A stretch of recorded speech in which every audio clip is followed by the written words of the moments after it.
sinusunod na yung order ng Sherwin or Win Gatchalian block, which is vacate the premises. Work from home. Work from home.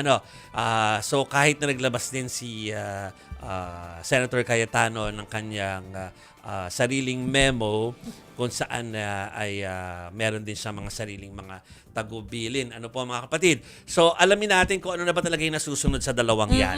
No, puntahan na natin ang Senado kung saan naroon si Mary Monreyes, ang ating mobile journalist. Ang alam ko ay pinalabas na sila. So nandun na siya malapit sa mga malapit sa gate. Actually, malayo na siya doon sa entrance pero malapit sa gate ng Senado. Ano ang sitwasyon dyan, Mary Mon? Jovi, Chiki, Mase, kanina puntong alas 5 ng hapon, itong likod na to kung saan nagta-time in, time out yung mga empleyado, mahaba na ang pila dahil naglalabasan na sila, nagsisiuwian na sila. And to note, kasi usually 7 to 7 ang office hours ng Senate, pero naglabas si Senator Alan Peter Cayetano na kapag by Friday, may holiday, ang working hours nila this week ay 8 to 5 p.m. Pero kasunod naman nun, dahil nga may info rin from NBI Director Melvin Matibag na may security threats ang Senado, si Senate President Pro Tempore Gatchalian naman, naglabas na rin ng kanyang memo na work from home na ang setup ng mga empleyado bukas at sa Martes. So dito sa likuran ko, so far ilang mga media na lang ang natira, tayo pinalabas na rin tayo ng Building 530 at sabi ni OSAA General Alfredo Soto Corpus, heightened security alert na raw sila pero they're still working daw sa mga law enforcement agencies at yung necessary na bodies para na ma-validate yung sinasabing security threats. Pero ang difference is, etong usually yung gate dito, kapag may pupuntang mga sasakyan, nakabukas yan. Yung checkpoint nila, umaabot pa sila dito. Pero for the meantime, sarado siya by default. Ang checkpoint, excuse me po, palabas na po. Ang checkpoint ginagawa dito na mismo, bago ang gate. So may wires sa paligid ng gate, even sa kahabaan ng Jokno Boulevard. Mary Mon, habang naglalakad ka para hinga ng konti napansin ko lang while you were walking, napansin ko doon sa parking lot, halos wala nang mga sakyan. So talaga nag-uwian na yung mga tao. Kasi mahigpit nga daw kami tinatry pa namin humingi ng palugit na oras para makapag-report pa, makapag-ayos pa ng gamit. Pero sabi sa amin hanggang 5:30 na lang daw kami. Okay. So even yung mga sasakyan dyan, lahat nagsisilabasan na. Pwera na lamang yung mga natitira pa sa loob.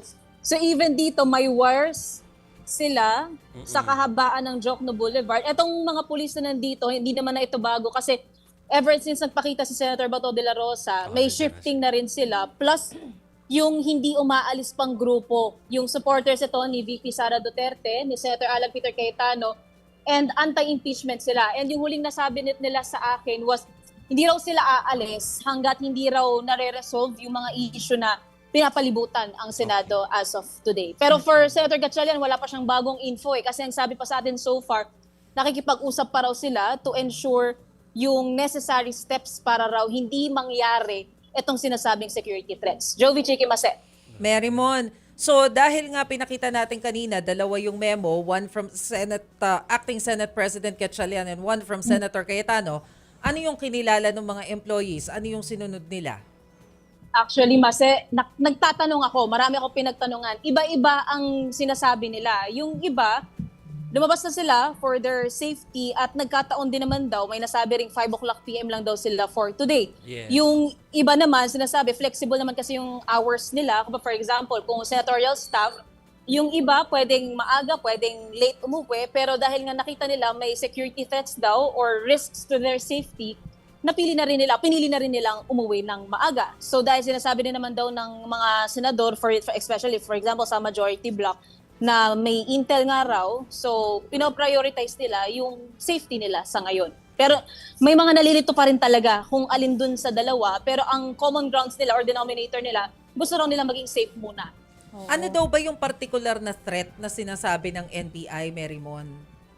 Si Senator Gatchalian walang dinisclose pang info, pero ang pinakasinasabi kasi may probable attack sa institusyon, pero ang huling nakuha natin from Senator Ping Lacson, babalikan natin, hiwalay ito sa info na sinasabing may pang-aatake naman daw na inaasahan or binabantayan sa gobyerno on June 12. So, ongoing kasi pa or hindi pa tayo natin ulit nakakausap kasi Senator Gatchalian kasi kanina ang huling sinabi, tuloy-tuloy pa rin daw yung closed door executive committee meeting nila. So wala pang nadidisclose talaga itong si Senator Gatchalian nor si Director Matibag. Marymon, balikan ko lang yung sinabi mo kanina na yung iba ay naniniwala dun kay Senator Alan Peter Cayetano na memo, yung iba naman dun kay Acting Senate President Win Gatchalian.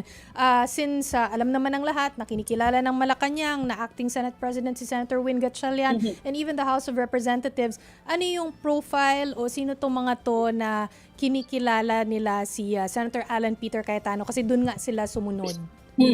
Actually, kasi ang binabatayan din nila is either on the technical side or kung ano yung instinct nila. Kasi tulad ngayon, ang pinakanararamdaman nila is yung takot nila sa safety nila. So, kung maaari naman daw silang umuwi na ng mas maaga at sakto rin naman na may ganitong memo, plus daw na rin natin yung naging shortened office hour, so pabor naman sa kanila.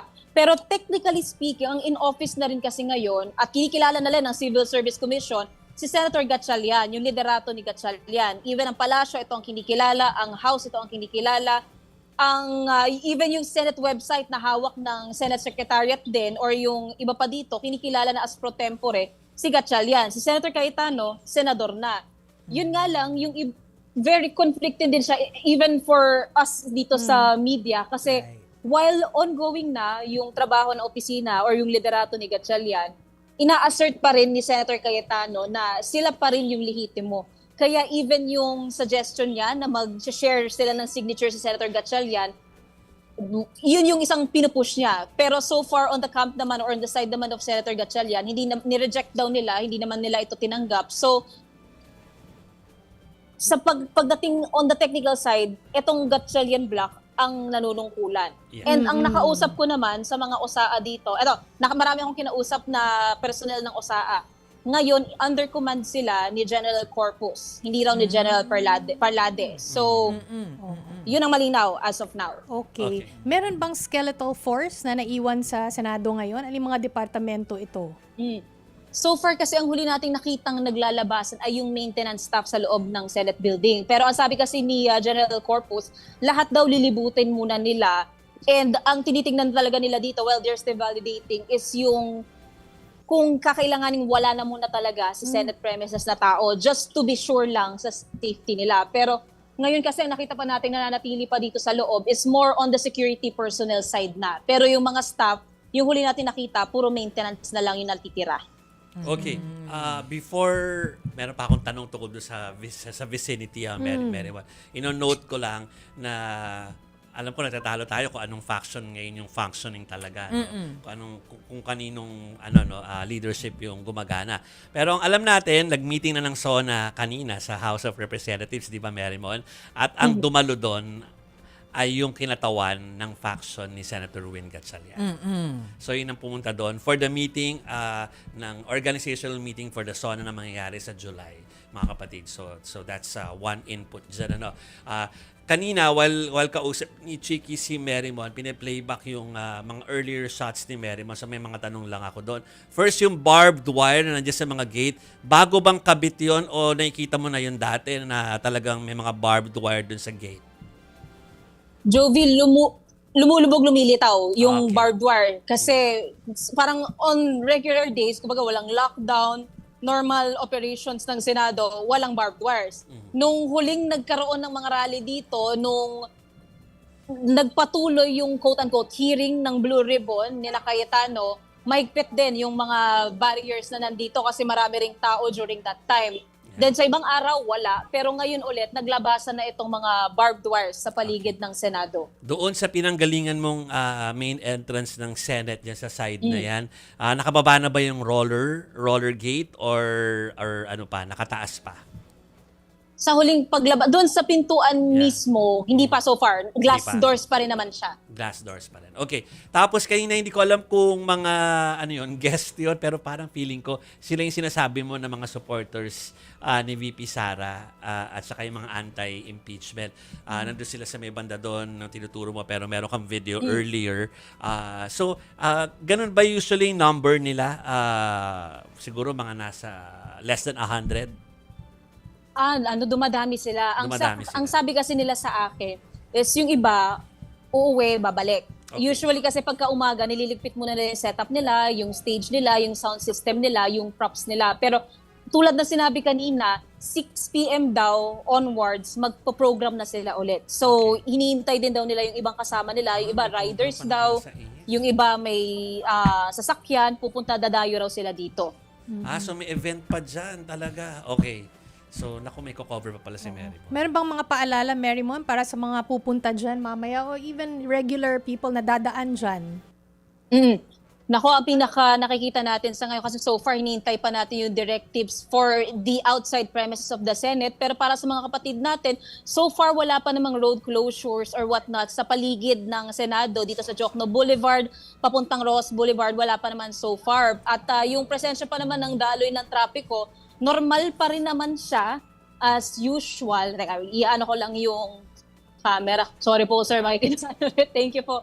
So normal pa rin naman siya. May mga enforcers naman dito na nag-a-assist kung sakaling magkakaroon ng traffic. Pero so far, ito pa naman yung kasulukuyang lagay dito sa Senado. Pero para sa mga empleyado, ang pinakamalinaw, work from home sila, heightened security ngayon para dito sa Senado. So wala munang makakapasok, even us from the media, sa loob ng Senate premises. Kaya mananatili na lang din tayo nakaantabay kung kailang maidedeklarang ligtas na yung pagpasok at paglabas ng Senado. Okay. Ayun. Sige. Mary Mon, thank you ha. Alam ko may next report ka pa kay Lord dyan, ano? Pero I think natatama doon ay yung activities. Program na nila. Yung program nung nung grupo po na pro Sara Duterte, pro VP at saka pro anti-impeachment. So thank you muna. Nagulat po ng live mula sa Senado si Mary Mon Reyes, ang ating mobile journalist. Fresh na Thank fresh. you. Oo, pero alam mo na isip ko yung sinabi mo, Jovi, na yes, yung nag-attend kanina dun sa SONA preparation sa House of Representatives, yung paksyon na ni Yes. Acting Senate President Sherwin Gatchalian. Pero hindi rin naman kasi pwedeng mag-attend yung grupo ni Senator Alan Cayetano kasi klaro na rin naman din yung naging Sa posisyon ng Congress. Kongreso na ang kinikilala nila yung grupo ni SP Gatchalian. Yes. Hindi ba? So talagang baka pag nagpunta doon, mabaliwala rin, mahihirapan. Kasi klaro na yung statement ng both Malacanang at saka House of Representatives kung ano yung kinikilala nilang paksyon. Alam nila kung sino yung imbitahan. Oo. Alam na sa utak nila kung sino yung imbitahan. So yun nga po, nag-start na. Pinapakita namin sa inyo yung kuha naman ng aming mojo na si Amy. At kanya po nakuhanan yung meeting kanina for the SONA ng Pangulo. Gaganapin July. sa July. Fourth Monday of July. Balita ko, medyo simpler SONA daw. Yun yung team kanina. Ay sabihin po, wala na naman, although feeling ko hindi man nasusunod eh. Last year din naman sinabi, wala daw O, walang simple red din ang carpet. balak last year eh. Pero Oo. but still ano pa rin, may mga sightings pa din. So, well, Kaya ngayon, naalala medyo ko last austere. year, naka-business attire lang tayo Tayo. sa SONA kasi Oo, dapat daw naalala simple. ko. Hindi tayo nag-Filipiniana. Correct, So kung correct. simple last year, mas simple pa ang balak ngayon? Tingnan natin kung anong requirements ngayon. Di ba? Yeah, Sa kasi SONA. Gawin na nilang gano'n kasi ang gusto namin malaman kung after nung speech, di ba, ng Pangulo nung isang taon na sinasabi na ano ba yung Mahiya naman yung kayo. mahiya naman kayo tsaka doon nag-start yung floodgates on Flood Right. control, on flood scandal, control. Gusto namin ng investigation. update dyan, no? Exactly. Kasi Gusto yun namin yung update meat dyan. Yeah. Meat ng SONA. Pero ngayon, ang hula ko, syempre, inaasahan natin magiging laman ng SONA. Number one, yung impact ng oil crisis. Oo. Di ba? Kasi yun yung pinakamalupit Yes. nitong nakaraan. Syempre, yung update sa flood control, hindi dapat mawala yung corruption Oo, no? investigation na yan. Yung mga Kung kaya- kakasuhan nila. Kung kailangan nilang isa-isahin yung nagawa after that speech, kung sino meron na ba napakulong, meron na bang umuusad. Kasi baka puro dilis. Meron naman. Yun ang Oo. nga sasabihin ko, meron naman. Oh, baka Pero hindi dilis. pa yung big Puro fish. dilis. Oo. Sa akin nga, buhaya yung gusto kong makulong Ako din. Hindi ba? Para matapos na yung mga issue na yan. Baka maubos yung mga officials natin. Parang Puro gusto buhaya. ko, marami tayong camera sa loob para makita kung sino yung mga wala sa upuan dahil hindi nila kinakaya ang kahiyan. Ay, Oo. ganon. Oo. Nakakaloka. Pag Oh, guilty, wag na pumunta.